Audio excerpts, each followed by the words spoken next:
Hello, and welcome to the Data Engineering Podcast, the show about modern data management. When you're ready to build your next pipeline or want to test out the projects you hear about on the show, you'll need somewhere to deploy them. So check out Linode. With 200 gigabit private networking, scalable shared block storage, and a 40 gigabit public network, you've got everything you need to run a fast, reliable, and bulletproof data platform. If you need global distribution, they've got that covered too, with worldwide data centers, including new ones in Toronto and Mumbai. Go to dataengineeringpodcast.com/Linode today to get a $20 credit and launch a new server in under a minute. And go to dataengineeringpodcast.com to subscribe to the show, sign up for the mailing list, read the show notes, and get in touch. And don't forget to go to dataengineeringpodcast.com/chat to join the community and keep the conversation going. Your host is Tobias Macey, and today I'm interviewing Keld Antonsen and Jesper Søgaard about the data infrastructure and analytics that powers Lego. So, Keld, could you start by introducing yourself? Yeah, hello. My name is Keld Antonsen. I'm a senior data engineer at Lego. I've been with the company for close to 20 years, and the last 15 years has been in the space of business intelligence and information management. And the last 3.5 years has been together with Jesper, sitting that's here next to me, in the big data area and data engineering area. And Jesper, how about yourself? I'm Jesper Søgaard. I head up the data engineering and platform teams here in Lego. I've been in Lego for 5.5 years now. The last 3.5, as also Keld mentioned, that has been in this space around data engineering and data platforms. Before that, I've been with various large global companies working in different areas of IT primarily.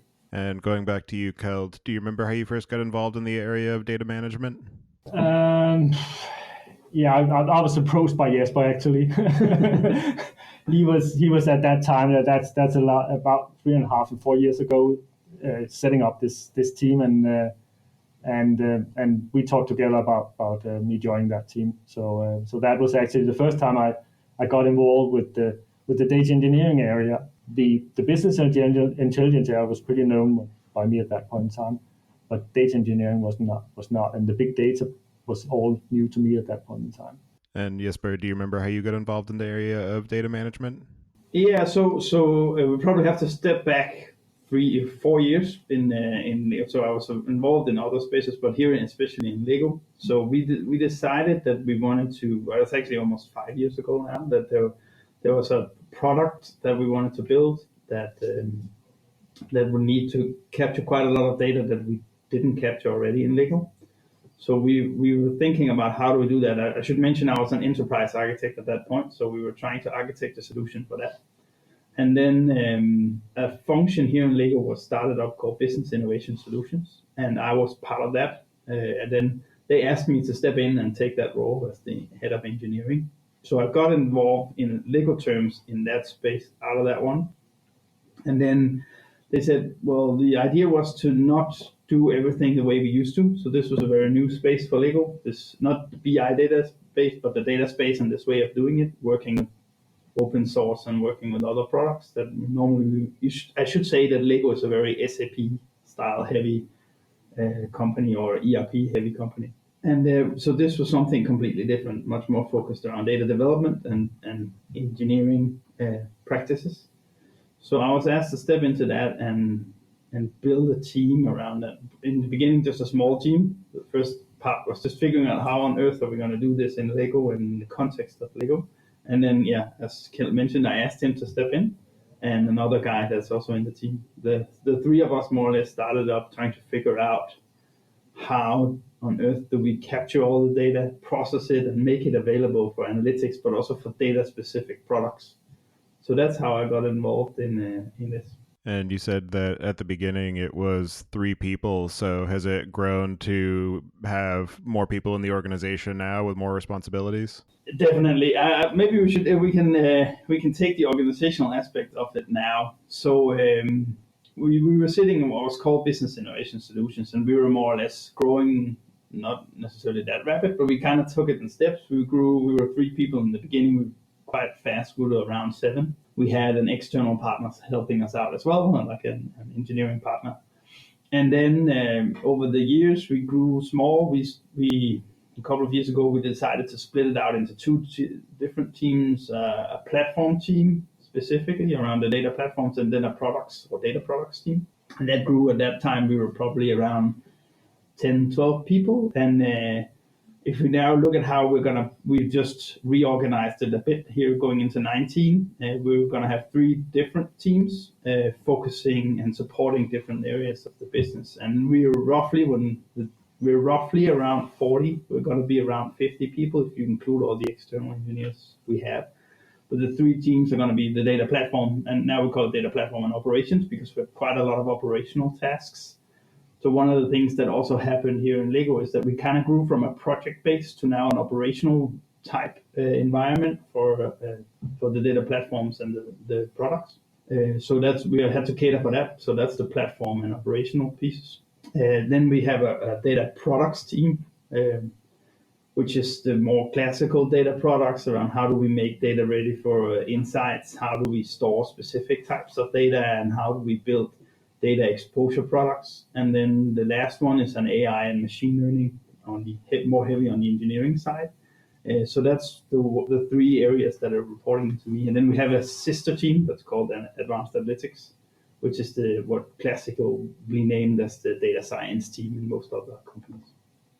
So we grew quite heavily from just 3-4 people, and then to now, if we add everything up, it would probably be around 50 when the year ends. So for Lego, that's an extreme expansion over the last 3-4 years. Especially the last year has been really heavy. Yeah. I would say 18 has probably been the year where we expanded the most. And also just the area of business we're now covering. We started out having one specific product for one specific area of the business, which was in an app, to now be across supporting analytics use cases more or less across the board in Lego. And when you first started the big data group, what kinds of data practices or products were in place prior to beginning it? And what was the transition process like of migrating those different data products or data use cases out of their silos and into a more uniform platform that could be used across the business? I think for the first question, there was nothing. We started out on a blank sheet of paper. As I mentioned before, we wanted to go and look at open source products. We wanted to utilize best practices from the data engineering practices around the world. So that was very different compared to what Lego has normally been doing. Then normally we buy off-the-shelf products. So there was nothing in place. So first we had to figure out what products do we need to build. And luckily, you could say the first couple of products we were part of were also apps and products being built by Lego at the same time. So there was no need for an existing infrastructure to be supportive of that. You could say now, as we've moved into other areas, we've started to talk about, and we have been doing migration from more these data platforms and distributions that you would normally use in data engineering. And we've also now, we're probably we are going away from we're talking about big data and business intelligence to just talking about data, which is also a massive step for Lego. So we just see ourselves as having one data organization, even though there's some elements of that and there's different use cases that are run differently. We're just talking about having one data organization that is supporting the data use cases in Lego. And then it's of course up to us to figure out how on earth do we make that work on the higher end, on the top layers. Does that make sense? Or? Yeah, that makes good sense. And in terms of the data organization, what are some of the biggest challenges that you're facing in terms of managing the data and collecting it and identifying potential sources of data that would be useful to your consumers? I think that as Jesper said, we started off pretty easy from a data ingestion point of view, because we were basically developing the platform together with another product here in Lego. So all the data that we needed for that was sort of being developed along with the platform that we set up.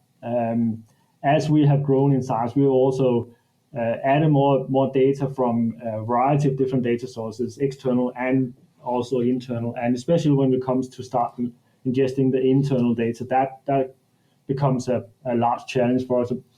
First of all, because it's a lot of data, but also because it's traditional, is sitting in an ERP system, and fetching and getting all that data out of that is a fairly large challenge for us.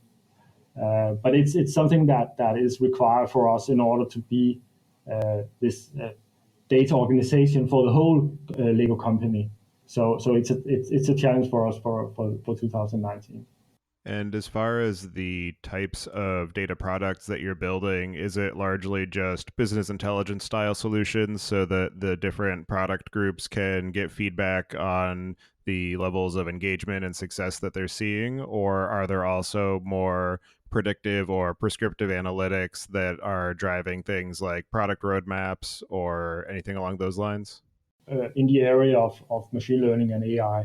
The traditional operational reporting in Lego is still sitting together with the BI organization. But of course, as we span more of the data and as we become more data driven, we have, of course, have to figure out exactly how we organize that split between the operational reporting, the analytics part of it, and of course the data products in itself that's heavily dependent on machine learning and AI.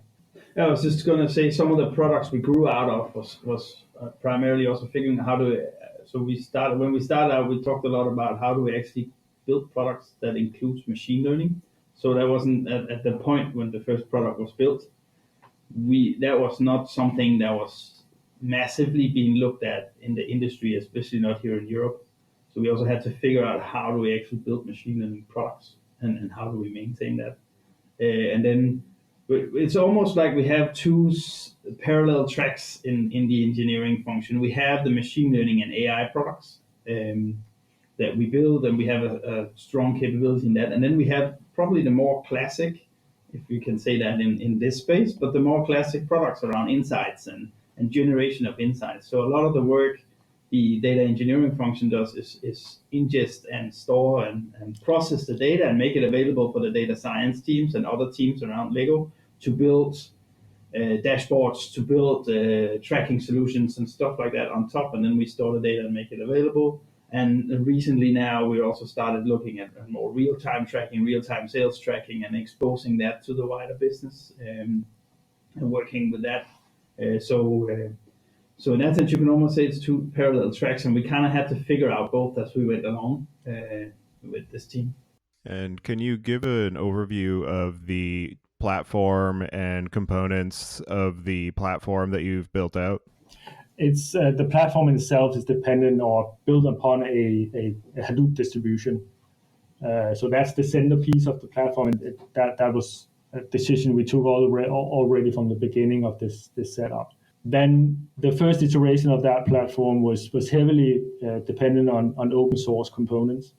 So we tried to use as much of the best practice from the open source community on building the platform, also to learn what it is to have a platform like this and what can it bring us. The second iteration of the platform is still centered around a Hadoop distribution, but we are starting to add in some commercial products as well in the different areas where we see those products being a benefit for the platform. So today it's a mixture of a Hadoop distribution and then some open source and commercial products around that. But it's a platform that covers the whole stack of data analytics.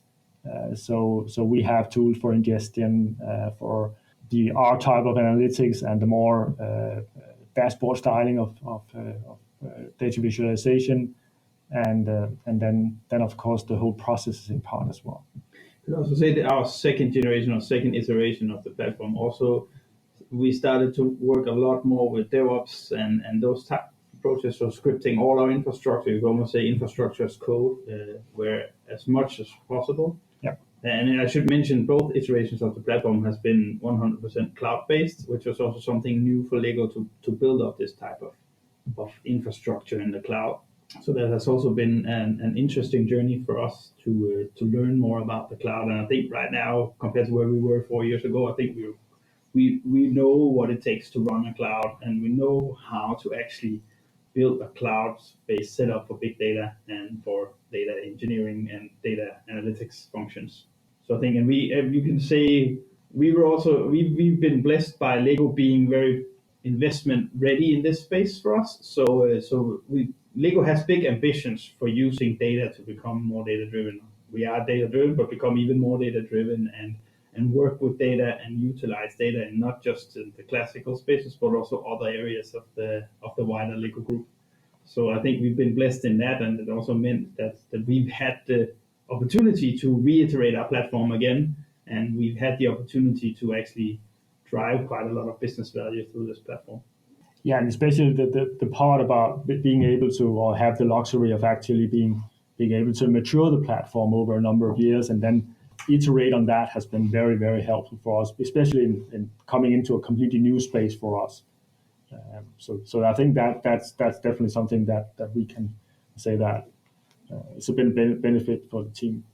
And given that you're growing both of these new capabilities of the data platform and analytical stack, as well as the cloud environment and some of the issues and edge cases around deployment and management of that infrastructure, what have been the most useful strategies for being able to grow and maintain that internal competency and be able to get up to speed and stay up to date with the various technological and platform innovations that are going on in the space? I think we've used, of course, quite a lot of training, and people are very dedicated in the team to also be up to date. And there's a huge willingness. Sometimes we even have to take a step back and say, well, we're not going with that beta version.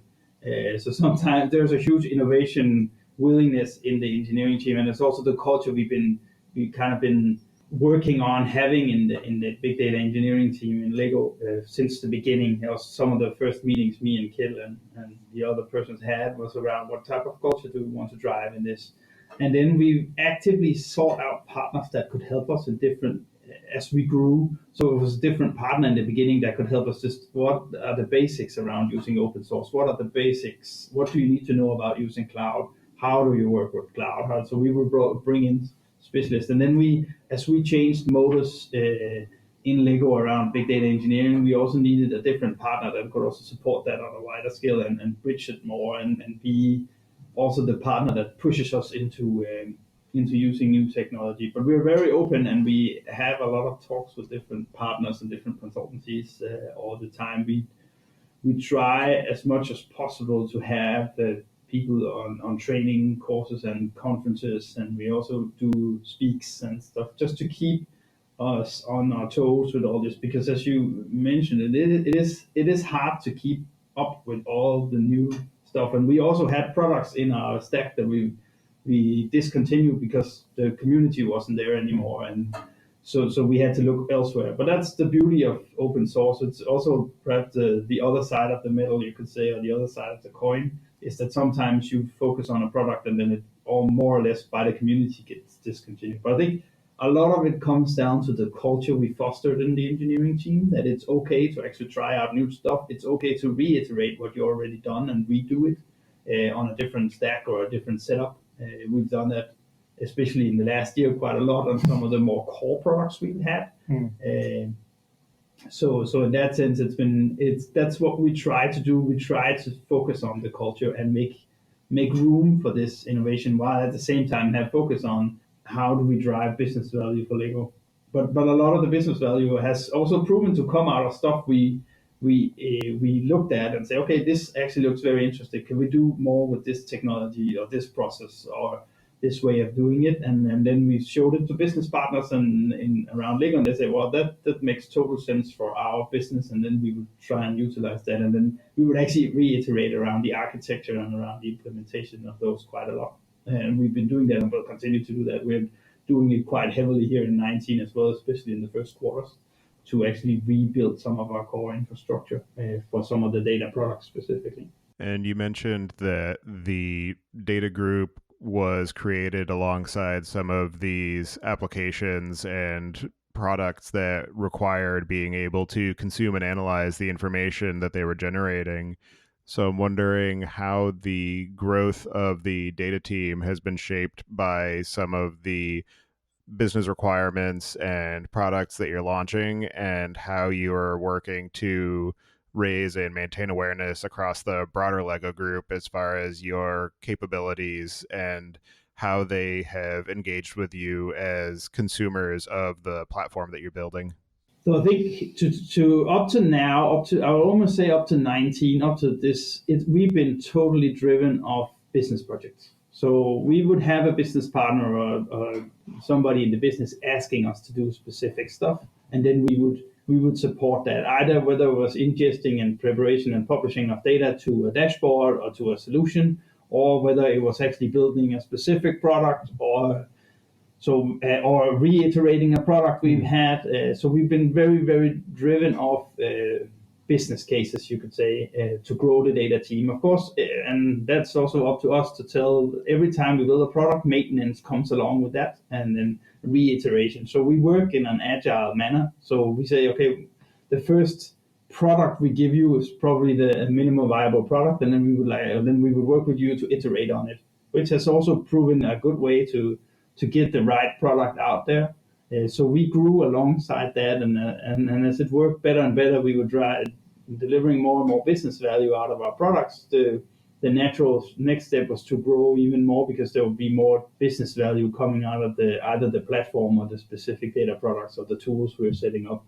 And then now, I think for 19, we will still be very business case driven, of course, but we actually also took a shift in Lego to also say we need to be at the forefront of some of the stuff we do here. We can't just keep waiting for it. So some of the times we've been saying, okay, we're going to need this in a year's time, but we've been struggling with actually getting that implemented because we were so driven off the business cases. And then once we then come to it, we will almost have to start from scratch in that space instead of being on the forefront of it. So we made that switch now. So we've taken out hours and time and quite a lot of it to actually be on the forefront. That's why we reiterated the platform as one example, because we knew a lot of the requirements coming in now, especially around analytics, would require that our platform had different capabilities. And so that's the shift we will see in 19, is that we will also come out with products where we can see that's because we know the business is going to ask for it, or they're asking for it implicit, but they're not directly asking for us. And then on the same time, that's probably also why we grew so much, is on the same time we will be delivering even more AI and machine learning products to the business. There is a lot of awareness of this space in Lego. So there are some of course, a lot of people in the business that are looking to us in order to help them out on some of these areas of this technology. We formed centers of excellence in advanced analytics as well around specific product areas and market groups.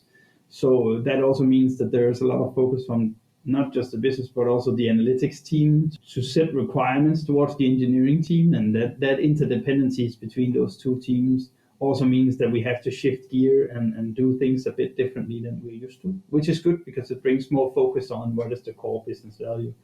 You could say engineering or data engineering and data platforms here in Lego are a little bit different than the data science team, and probably because we're not totally interrelated. So we have a lot of other customers on the side of advanced. There's no doubt that advanced analytics is our biggest customers and the ones we work most directly with and build a lot of products with. But we also have analytics customers in the wider business or in the wider Lego group that also requires data engineering. And that's also partly why we changed modus on this, and there's been a clear link and clear direction, which has been super cool from the executive leadership team, where we want to go with data and analytics in Lego. So that's been really good, and that's a strong driver also for the investment in the data team in general. And as far as the sources and types of data that you're dealing with and some of the types of products that they're feeding back into, is it primarily focused on the digital properties that Lego has, like the video games and mobile applications and websites, or is it also feeding into some of the product lines of the physical bricks and things along that? I think it's hard to split those two in Lego. We are kind of split, but more and more products we are seeing have a digital element to it. So it's more the themes in general that has both a physical set and a digital set. So in that sense, it's both. Right right? And the data we have been picking up, and I should say we are very focused on if we pick up data that is not linked to anything. So we are very compliance heavy, which has also been a long journey for us to understand how to implement this high level of compliance.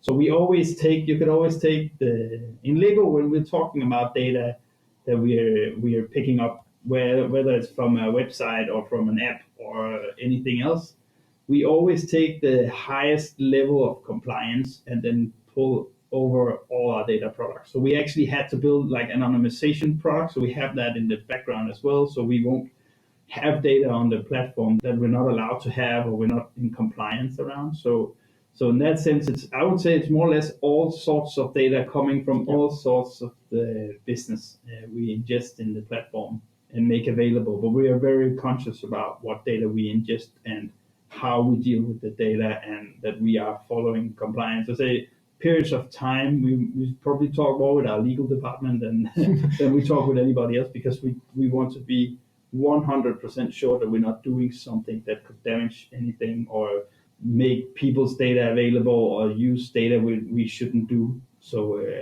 we won't do that and we won't ingest that. So there's a high level of governance around the team as well. So all these sources could come from anywhere, but we're very, very focused on not ingesting or making data available for that matter. That is not something we have either got consent from the user to actually store or that we have legally we are right to have on the platform. Which of course means that our data pipeline, ingestion pipelines, can be fairly complicated because we want that anonymization process right in the very beginning of the ingestion pipelines. Because of the need for being compliant with these different regulations and being able to ensure that you have a high level of reliability for the end users of your platform, what are some of the approaches that you've built in as far as testing of new technical implementations and monitoring of the existing platforms and various metrics that you're tracking to ensure the overall health and availability of the systems that you're supporting? Well, on the development process, we run a full CI setup. So we do the full set of unit testing and integration testing to the extent that's possible with the data that we have available. And we try in that process also to cater for any issues that might be in terms of being compliant on the data side.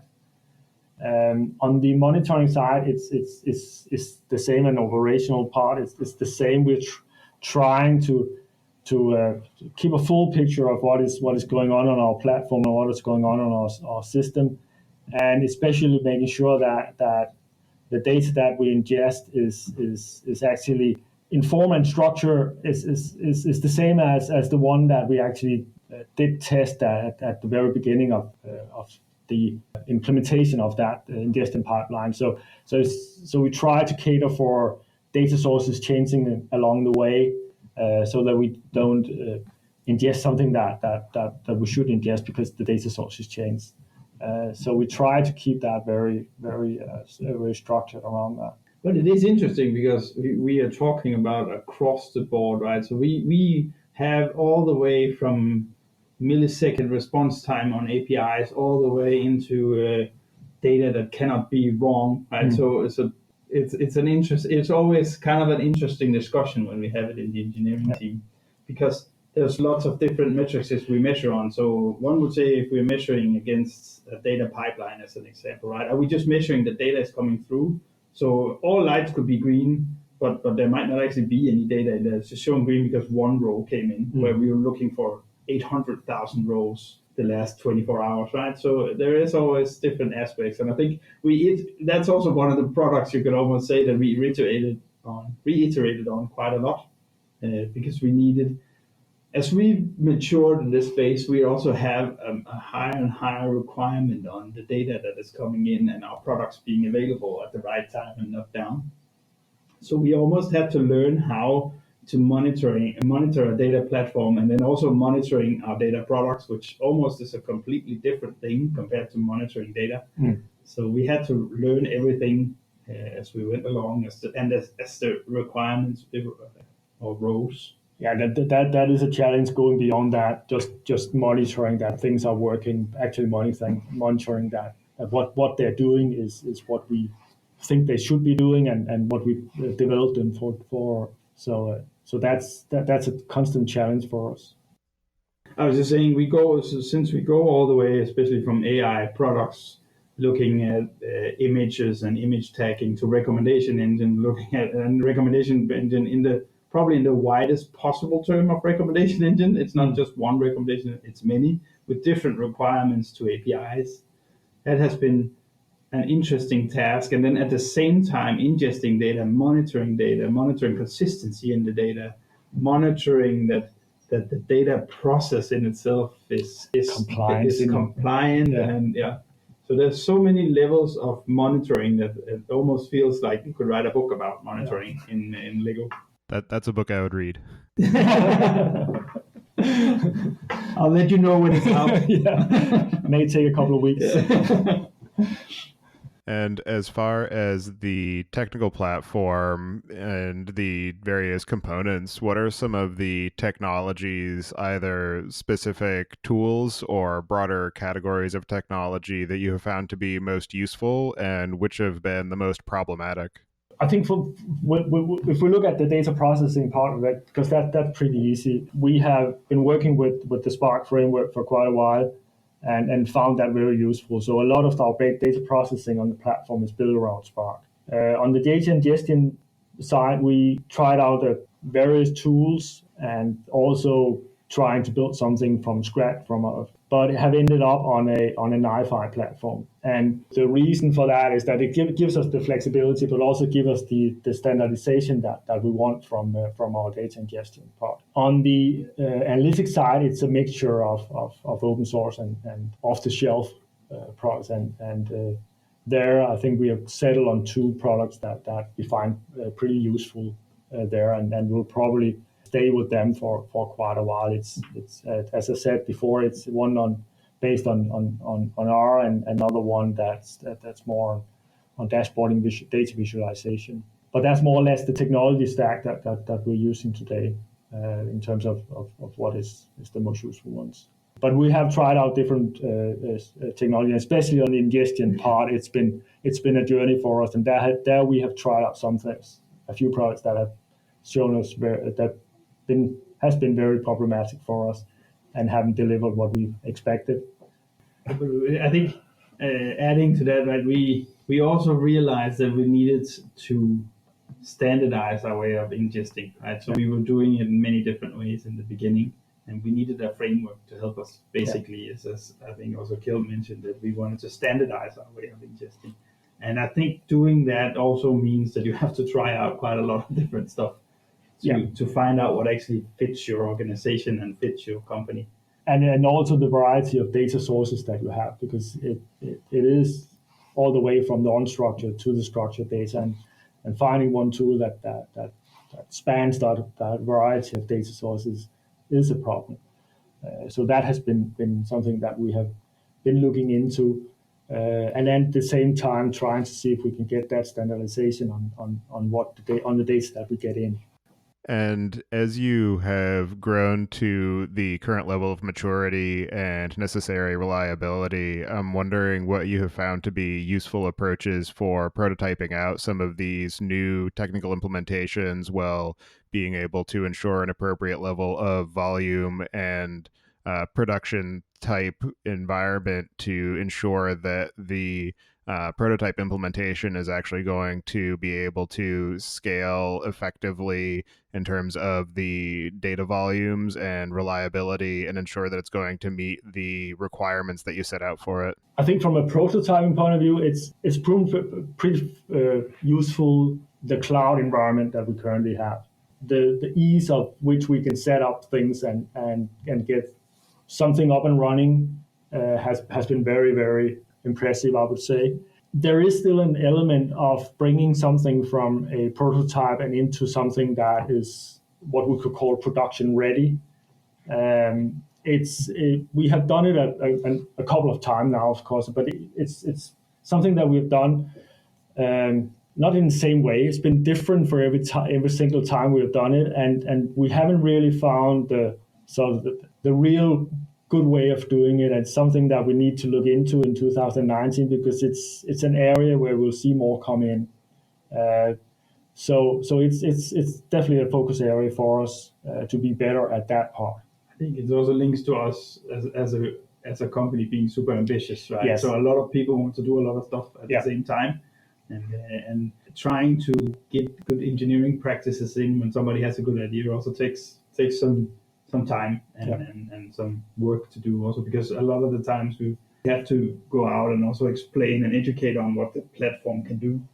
So that also is part of it. I think, as Keld said as well, I think when we love prototyping, and there's no doubt about that. And a lot of the times, I think the prototype ends up being a minimum viable product before it's really a prototype. So we are also learning how to then go to market with these prototypes or minimum viable products in a much easier way and a better way with engineering best practices behind it. So it's not to say you need to build everything to the optimal degree if you're trying something out. It's more about how do we ensure that if this prototype needs to go into a production environment or a production, it has to be production grade, you have to make business critical decisions of it. How do we ensure that that product can live in our environment and can be scaled? But I think, as Keld said, I think it's been super helpful for us to have the cloud and our cloud environments for that, because it means that we've been able to scale faster. And how does the global nature of the Lego group influence the overall design strategies and technology choices that you've made for building out the platform that you're creating, and some of the requirements of availability and capacity and being able to maybe span global regions for reducing latency of the end user interacting with your products? So we always have global as it's almost in the beginning. It's by nature.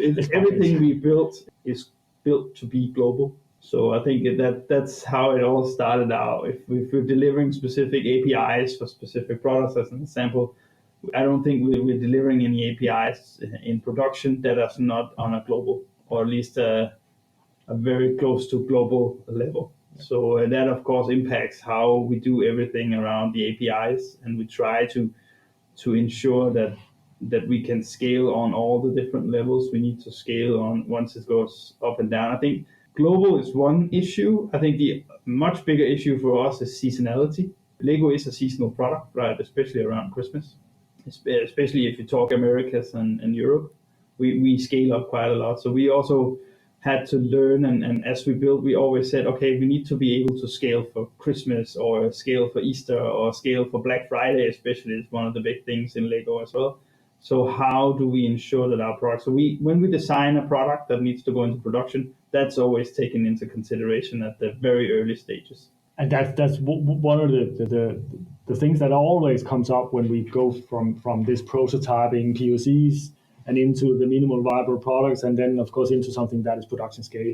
How do we scale those tools or products up to being able to handle with the demand that Jesper just talked about? We're not saying it's easy. We're just saying it needs to be in the design from the beginning. Otherwise, it will be hard. It would be hard for us to scale at the right time. Yeah. Well, given the ramp up and the fact that you started in a large organization with these global requirements, it doesn't sound like anything that you've done the entire time has been easy, but it sounds like you've had a pretty impressive technical implementation. We like to think so, at least. Yes. Yeah. We are proud of what we do, and we are proud of what we build. I think actually we're probably even more proud of the fact that we can change so fast. We are very change ready, and we can iterate fast over problems, and we can build products both from an MVP start, but actually also production ready with fairly small teams. Like when we built the last recommendation engine setup, we were not a big team at all, but it actually scaled throughout. It's a global implementation alongside the business partner. So, and we did that with a fairly small team. So I think we're pretty proud of what we do, and I think we managed to come a long way. But also having the mindset about learning as we go along, I think that's probably been key to having. It's been possible to both implement the first version, but actually also the second version now, where we're talking infrastructure as code as well, and actually pushing ourselves even more to use these new techniques and technologies that are available out there. So, but it does require the change mindset. Yes, that's key to this, because it's constantly changing, and we just the technology space is changing so fast, and if we want to keep up, then we simply have to accept that what we do today might change in 3 months, in 6 months time, and we have to follow that. So it's very, also when we hire internals, and actually also when we also do interviews with externals. We're very focused on the culture, so the people and the mindset and the culture they're bringing in. Not necessarily always about do they have that specific technical competence. It's more the mindset about learning new things and adapting to new things all the time. That's really key to the people we have in the team and the way we recruit, our recruitment strategy around this team. And over the course of building out this internal capacity and this internal organization at Lego, what have you each found to be some of the most interesting or challenging or useful lessons that you've learned? It's, I think the most interesting thing I've learned when recruiting the team and building up the capability is around especially just how important this whole cultural aspect is. So just how do we work together as a team? Also, in some cases, how do we work with the fact that in some cases we have teams in team. So we will have people that work with a specific product for a long time. How do we adapt that to a team structure as well? So I think that's been one of the lessons learned. It's also been, I think, one of the major lessons learned, if I look over the last 4 years, has also been how do we adapt to changing business requirements all the time. So it's not just about here's an agile framework and then go, that'll fix all the problems in the world. For me, that's just a delivery model. It comes back to how do you set up the team to actually adjust to changing business requirements, and how do you work with your business partners to ensure that once we're changing it, we don't necessarily break sprints very often. So, but we do change priorities within sprint, or not within sprints, but between sprints. And so, how do we actually work with that? How do we create a culture where that's okay, and where people do not get discouraged by the fact that they might have to leave a product behind for a period of time, or actually have to make that product go away at all, and then we're not going to work even more about that. So I think that's been one of the more challenging things. So that's probably more the people aspect to it. And then finding people, that's not a problem. It's not a problem finding people that wants to work with it, but actually both can fit in that culture, but also have this constant urge to try out new stuff and wanting to try out different technologies and different services and different environments and different business stakeholders that have huge ideas about what to do and how do we handle that. So that's probably been the most interesting part of the journey, I think. How do we build up a team that can cater for all that? And also we are spread wide across what we do. We're not a classic data engineering team that sits up and do publication of data, and that's it. We do everything from high performing APIs all the way to hardcore infrastructure, right? And how do you build it almost like a small company within a company. That has been interesting. I think that, and just in general, I mean, working in a team like this, you just have to love the technology that you're sitting on, and I think that if you look at the way people are working together and reacting on new technology, it's just interesting to see how you can grow yourself on these technologies. I think also, you have to love technology and you have to love data, right? Yes. So I think that also encapsulates what data engineering is. But you're not a software engineer and you're not a data scientist. So you're something in between that actually bridges to both. And so that has also been interesting, finding talent that wants to go in that direction and who can live in that. So and are willing to work with themselves in either or, because they can come from different ways. And I think if you look at backgrounds in the team, it's all over the place. Yeah. But the one thing they have in common, I think, is the love of technology and data and how to bring data to life in an organization. And what are you most excited for as you look forward to your roadmap for the coming year? I think Lego is a physical and visual product, right? And both of it is super exciting, just to see how far we can get in using data both for physical and visual products, and Lego as a company. How can we support? Like Lego is very focused around children's play and creativity, and that's super cool and super awesome to be part of. And how can we, with data, help that to become an even better and an even stronger focus in, or not an even stronger focus because it is the key focus in Lego, but how can we support that agenda throughout? There's so many opportunities in these technologies and the data we have, and we hope that we can influence the rest of the Lego organization to use these technologies. And then I think if we succeed in that, it's gonna be awesome, and we have a super exciting 2019 and 2020 and 2020. We'll just continue, Yeah. So for anybody who wants to follow the work that you're up to or get in touch, I'll have you each add your preferred contact information to the show notes. And as a final question, I'd like to get each of your perspectives on what you see as being the biggest gap in the tooling or technology that's available for data management today. I have one, which is it's kind of thing I've been thinking quite a lot. So if you look, especially and it's probably more in the tooling and technology side than it is for the data management side, it's around the cross cloud possibilities. There are so many, as more and more public clouds become available, and they specialize. They almost feel like they specialize in different areas. It would be cool if somebody could orchestrate a solution that could work across clouds. So you could basically pick the best services across the different clouds that are available, and then you can orchestrate a solution below or above that, orchestrating or using different services from different cloud vendors, or even on-prem in that case, right? So you could orchestrate that and make that available. That could be super awesome. I know that's probably going to be almost impossible because you would need so many different relationships to different cloud providers. But if somebody could come up with a product, and there's probably somebody over in Silicon Valley that's far ahead of what we do, that could come up with a product that could orchestrate across cloud, and so you could have a true multi-cloud environment in your company today, that would be a game changer, I think. That would be awesome. Yeah. Definitely. Because then you could basically pick the solution that works the best. Yeah. But of course, there's lots of how do you orchestrate the data across, and how do you make data available for different solutions at different times. And there will be a lot of probably also latency issues and stuff, but that would be, if we can go to that level, that would be super awesome. Yeah.